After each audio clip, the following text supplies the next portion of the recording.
Réponse, tu te souviens de la première fois où j'ai entendu ta voix? Oui, je ne l'oublierai jamais.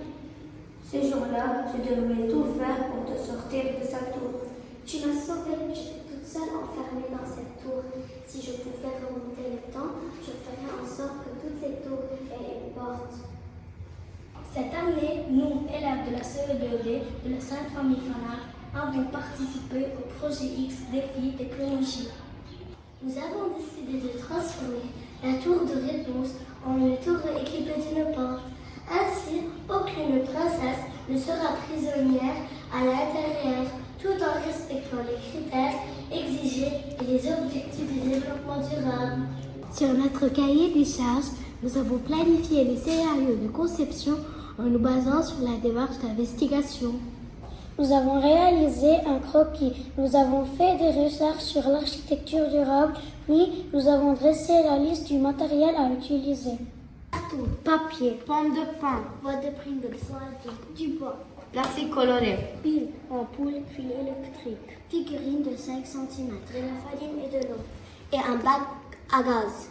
Nous avons dessiné le gabarit de notre maison. Nous avons préparé la colle à farine. Nous avons coupé les boîtes d'œufs en morceaux rectangulaires. Nous avons ouvert une petite porte avec un cutter sur la boîte de Pringles. Nous avons collé les morceaux de carton sur la boîte de Pringles. Avec des cure-dents, nous avons décoré la porte de la tour.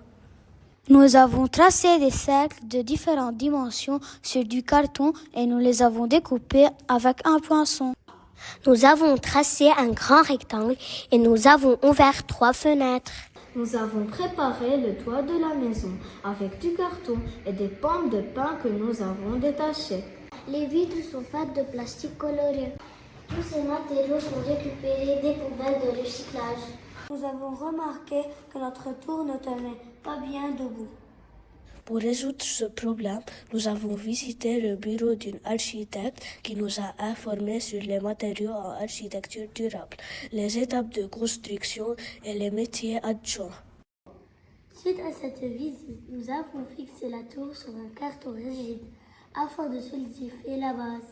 Pour éclairer la figurine, nous avons réalisé un circuit simple en utilisant une lampe écologique LED. Au cours de ce projet, nous avons respecté les objectifs suivants du développement durable.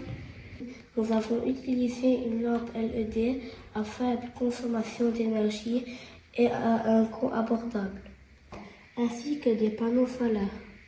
L'utilisation de matériaux recyclables et durables, carton, pommes de pain, bois, respecte les principes de l'innovation dans l'architecture durable. Le choix des matériaux, colle fait maison, carton, bois, pommes de pain, répond aux critères de durabilité.